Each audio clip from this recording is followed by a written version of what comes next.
झुंझुनू से आके ये बिल्कुल नहीं लग रहा कि यहाँ अच्छा ट्रीटमेंट के लिए मैं आया हूँ। हाँ। कंडीशन बहुत वर्स्ट है।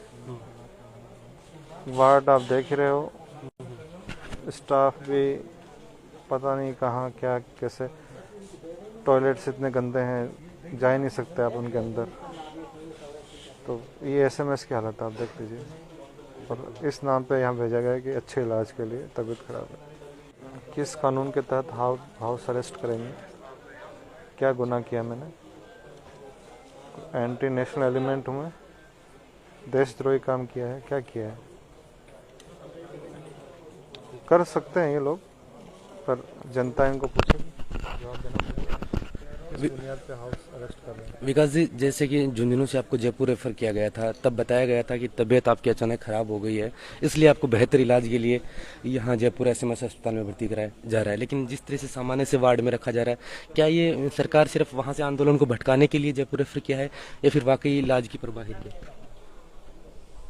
इलाज की परवाह आप देख लो ना, आप ये वार्ड देख लो, फिर टॉयलेट एक बार आप जाके आना कितने। बिल्कुल, वो हाँ, चीज़ें दिखाएंगे। मैं है ना आपको फोटोग्राफ्स हैं कल की, है ना। और ये मैंने मतलब वहाँ से इन्होंने बोला कि आपकी तबीयत ख़राब है, आपको बेहतर इलाज के लिए। पर यहाँ देखिए कितने लोगों का आना जाना, इन्फेक्शन, मेरे को आज 13वां दिन है, तो इन्फेक्शन का भी खतरा है। बिल्कुल। तो लग रहा है कि मतलब ये लोग तो जानबूझ के ऐसे जान के जोखिम में डाल रहे हैं, न कि इलाज इससे कराने। बेहतर इलाज तो शायद झुंझुनू में था। बहुत, इससे तो बहुत बेहतर था। ये मैंने कल एक इंटरव्यू हुआ था टीवी चैनल पे, उसी टाइम कहा था कि इनको बर्खास्त किया जाना चाहिए। इससे पहले 21 दिसंबर को एक पत्र लिखा था मुख्यमंत्री राजस्थान सरकार के नाम पे। उसमें मैंने डिमांड रखी थी, रेट की, एग्ज़ाम कैंसिल की, ये सारी चीज़ें जो है ना, कमेटी और सब, आपको लेटर में बाद में दिखाऊंगा। उसमें मैंने एक चीज़ ये लिखी थी कि पेपर बाज़ारों में नीलाम करवा दीजिए आप, यदि आपको पैसों की इतनी वो है तो। वो हो रहे हैं नीलाम, आप देखो आज की न्यूज़ उसमें अखबारों में आई है। एक चीज़ मैंने और कही थी कि ये बत्तीलाल, भजनलाल, ये तो नाले हैं, ये नाले कहाँ जाके मिलते हैं? नदी में। और नदी कौन है? माध्यमिक शिक्षा बोर्ड का चेयरमैन। एक और है नदी में जो पूर्व शिक्षा मंत्री हैं। फिर ये नदी आगे जाके सागर में मिलती है। तो अभी तो कड़ी बहुत लंबी है। अब रेट कहीं ना कहीं इसमें सागर जिसकी आप बात कर रहे हैं, जहां आप निशाना साध रहे हैं, उसकी भी इस पूरे जो रीट वाला मामला है, या फिर राजस्थान में जितनी भी भर्तियां हुई हैं उनमें कहीं ना कहीं उनकी दखलंदाजी होती है, ताकि फिर ये ऐसा। संभव ही नहीं है, इनके नाक के नीचे सब कुछ हो जाए। ये नियुक्तियाँ इन्हीं के अनुशंसा से होती है, और इनको पता ही नहीं कैसे बेईमान आदमी यहाँ बैठे हैं। ये तो प्रेशर है जनता का, युवाओं का, तब जाके सब कुछ कर रहे हैं। आप एक चीज़ बताइए कि सीबीआई इंक्वायरी से आखिर डर कैसा है इनको? इससे पहले भी किसी प्रदेश के मुख्यमंत्री को 10 साल की सजा हो चुकी है शिक्षक भर्ती घोटाले में। वही डर है। और मंत्रियों को, अभियोग्स को सजा हो चुकी है। मेरी जान को खतरा है, ये चीज़ें मैं बोल रहा हूँ, पर लोगों को जगाने के लिए, उन तक बात पहुँचाने के लिए ज़रूरी है। दूसरा ये है कि ये केवल रीट का मामला नहीं, इससे पहले भी परीक्षाएं हुई हैं राजस्थान एसआई की। ये रामकृपाल मीणा जो है, ये केवल एक परीक्षा में नहीं, इससे पहले उसमें राजस्थान एसआई जो उदयराम का भी पहले नाम है। हाँ, ये लाइब्रेरियन और ये जेएन, इन परीक्षा में भी उसका उतना इन्वॉल्वमेंट है। तो यदि सीबीआई इंक्वायरी होती तो सारे तार जाके एक जगह जाके जुड़ जाएंगे। और मुख्य आरोपी अभी तो मतलब ये लोग किसी बलि को बकरा बना रहे हैं। जिसको ये बर्खास्त किया है वो तो एक कड़ी है, न कि अंतिम जो है आरोपी है, मास्टरमाइंड है। तो सीबीआई इंक्वायरी तो इनको करनी ही पड़ेगी, तब जाके जो राजस्थान में किस प्रकार सरकार लोगों के सपनों के साथ खिलवाड़ कर रही है, एक सरकारी तंत्र के अंदर कितने बड़े लेवल का मतलब घोटाला ये कर रहे हैं और लगातार करते रहे और आगे भी करते रहेंगे। यदि इनकी पूरा इन्वेस्टिगेट होके मामला जो है और सही दोषी हैं वो नहीं पकड़े जाएंगे, तो हम तो ये मांग लगातार उठाते रहेंगे। अभी आप देख रहे हैं कि अचानक मुख्यमंत्री के साथ मीटिंग होती है, फिर जारोली को बर्खास्त कर दिया जाता है। उससे पहले जब रीट का एग्जाम हुआ था उसके बाद कहा था डोटासरा ने कि 3-4 महीने में रिजल्ट जारी होगा, फिर 4-5 दिन में रिजल्ट जारी हो जाता है। कई बार पूर्व शिक्षा मंत्री और वर्तमान जो शिक्षा मंत्री हैं वो कहते रहते हैं कि हमें तो सिर्फ सूचनाएं देते हैं, आदेश तो ऊपर से आते हैं। तो क्या लगता है कि अभी दबाव बन रहा है मुख्यमंत्री के ऊपर, तब ये कड़ियां उजागर हो रही हैं? आदेश ऊपर से आए तो भी आप भ्रष्टाचार थोड़ी कर सकते हो, बिल्कुल है ना।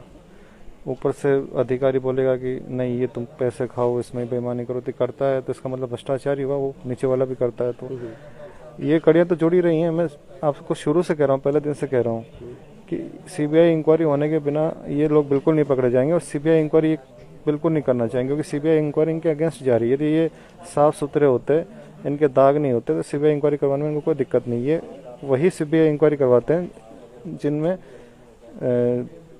ये खुद नहीं फंस रहे होते हैं। जैसे रेप केस है, बहुत गंदा कृत्य है, ठीक है, समाज को शर्मसार करने वाला है, पर उसमें इनका कोई इन्वॉल्वमेंट नहीं होता है, तुरंत उसकी अनुशंसा कर देते हैं। कोई मर्डर केस हुआ उसकी हो जाता है, और कोई राजनीतिक मुद्दा उसका हो जाता है, पर जिस भ्रष्टाचार और घोटालों में खुद फंस रहे होते हैं उसकी सीबीआई इंक्वायरी ये नहीं करवाते हैं, लिपापोती करते हैं। कोई जांच बैठा दी, कमेटी बैठा दी, तो वो लोग ये करना बिल्कुल नहीं चाहेंगे। तो जनता जब तक दबाव नहीं बनाएगी, युवा जब तक खड़ा नहीं होगा अपने हकों के लिए, देखो बार बार आंदोलन और ये नहीं होते हैं, लोग थक चुके हैं, ये मौका बार बार नहीं आता है। ये दबाव में है, बहुत ज़बरदस्त दबाव में है जी। तो ये प्रेशर में यहाँ तक बढ़ी है। ये नाम तो पहले ही उजागर हो चुके थे पब्लिक फोरम में। और रही बात एसओजी की, तो एक प्रेस कॉन्फ्रेंस में एसओजी ये भी बोल रही थी कि पेपर जो है वो 48 घंटे पहले आउट हुए हैं, तो वो हम पता करें कितने लोगों के पास पहुंचा। वो क्या मजाक है, हम लोगों को मूर्ख समझ रखा है क्या? राजस्थान की जनता बेवकूफ़ है? आप 48 घंटे पहले पेपर निकालते हो और ये बात कर रहे हो कि आईटी का ज़माना है, 1 सेकंड में हज़ारों लोगों के पास में कंटेंट पहुंच जाता है, और आप कह रहे हो कि हम पता करें किसी के पास में पेपर पहुंचा है और वो उनको फिर कैंडिडेट को चिन्हित करेंगे। ये तो हज़ारों लोगों के पास पहुंचा है, और एग्ज़ाम कैंसिल करने के अलावा इनके पास कोई चारा ही नहीं है। हाँ, नेतागण आते हैं, आज उनको आपने ये बताया? आज ही, मैं तो आज ही आना स्टार्ट हुए हैं, क्योंकि कल रात एडमिट हुआ था, पता चला लोगों को। तो मैंने किसी नेता को मना किया भी नहीं। आप किसी पार्टी का नेता आए मुझसे मिले, मेरा हाल चाल पूछ रहा है, तो आभार है उसका। नहीं, आपने उनको ये बताया नहीं कि मैं 12 दिन से 15 दिन से लड़ाई लड़ रहा हूँ बेरोजगारों के हकों के लिए, लेकिन जिस तरीके से राज्य की सरकार मुझे जयपुर में लाकर एक हाउस अरेस्ट की तरह कर दिया, यहाँ लोगों को मिलने ही नहीं दिया जा रहा। हम भी नीचे से अब आ रहे थे तो हमें भी मना किया जा रहा था कि नहीं, बाकी के पेशेंट हैं वो डिस्टर्ब हो रहे हैं, उनकी तबीयत में गिरावट आ सकती है, आप नहीं मिल सकते। तो ये लोगों से दूरियाँ आपको जो बना रही है, ये चाह रहे हैं कि मेरा संदेश, मेरी बात लोगों तक ना पहुँचे। इनका मेन यही है कि एक कट कर दे जो कन्वर्सेशन है लोगों तक, जो हम वार्तालाप करते हैं, चाहे सोशल मीडिया के थ्रू करो चाहे डायरेक्ट करो, वो हम नहीं कर पाए। और अब प्रशासन से, आपकी यहाँ के अस्पताल प्रशासन से क्या मांगे? आपने ये कहा, कुछ लोग पहले कह रहे थे कि हम चाहते हैं कि अलग वार्ड में शिफ्ट किया जाए, तो उन्होंने क्या कुछ कहा आपको? कुछ नहीं कहा, घुमा रहे हैं, बोले करेंगे, देखेंगे, ये है वो। जैसे हमने बहुत बड़ी चीज़ मांग ली हो, हमने तो ये भी कहा कि हम अपने पेमेंट पे कर देंगे आपको, हम खुद उसका पेमेंट कर देंगे। कनेक्टिविटी को तोड़ने के लिए शायद लोगों को, आपको इस तरीके से रखा जा रहा है यहाँ पे। क्या, जैसे मैं कोई बात भी कहूँगा तो फिर आवाज़ें आएंगी, काफ़ी डिस्टर्बेंस होता है, फिर लोग आने नहीं देते, और फिर प्राइवेसी भी ये लोग नहीं रहने देते। इनका मोटिव है जानबूझ के, मतलब करने देना चाहते नहीं ऐसा। अब आगे की क्या, ऐसा लग रहा है, अब आगे की क्या रणनीति होगी? आपने 2 कॉल दिए थे, राजस्थान से आपको सपोर्ट मिल रहा था, पूरा बेरोजगार आपके साथ खड़ा होने के लिए तैयार है। आपने ज्ञापन दिए, तब बेरोजगार सड़कों पे थे। कल कैंडल मार्च में देखें तो जैसे ही आप झुंझुनू से आए थे तो आक्रोश भी लोगों में आ गया था कि उनको जबरदस्ती क्यों झुंझुनू जयपुर ले जाया जा रहा है। अब आगे का क्या रणनीति रहेगी, आंदोलन किस तरीके से? रणनीति यही है कि युवाओं ने तो अपना 100% दिया है। जब जब आह्वान किया उन्होंने उससे डबल करके दिखाया है। हम तो ये जो आंदोलन है वो एक ठहरे हुए पानी की तरह था, फिर लहर बना, लहर बन के अब जो है वो सैलाब बन गया। अब सैलाब के बाद सुनामी आनी चाहिए इसमें, अब ठंडा नहीं पड़ना चाहिए। जब बात इतनी आगे तक पहुंच गई है हम इतने आधा रास्ता हमने तय कर लिया है, तो पीछे मुड़ के हमको वापस नहीं लौटना है। तो युवाओं से यही आह्वान है। सबसे पहले तो मैं एक जो इसमें क्या विद्यार्थी और युवा तो शामिल हो रहे हैं, मैं आह्वान करना चाहूँगा शिक्षकों से, है ना, राजस्थान के जितने भी शिक्षक हैं, शिक्षक का जो दर्जा होता है वो भगवान से ऊपर, हमने ऐसा पढ़ा, भगवान से ऊपर है, क्योंकि वो संस्कार भरता है, हमको पढ़ाता लिखाता है, उसके माध्यम से हम जो हैं वो हैं। वो कहते भी हैं गुरु गोविंद दोहु खड़े काको लागे पाए, बलिहारी गुरु जाऊँ तो है गोविंद दियो मिलाए।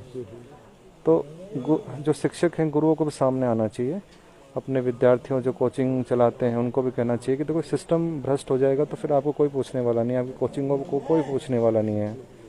बच्चों में ये बात घर कर गई कि कितना ही पढ़ लो, कितना ही कुछ कर लो, नौकरी तो बेईमान आदमी लगेगा, तो आपकी कोचिंगों के भी जल्दी ही ताले लग जाएंगे।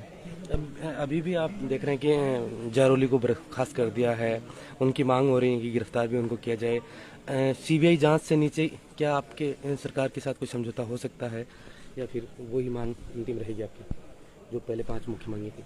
समझौता तो मुझे लगता नहीं करवाना चाहेंगे, हम तो वही मांग रखेंगे।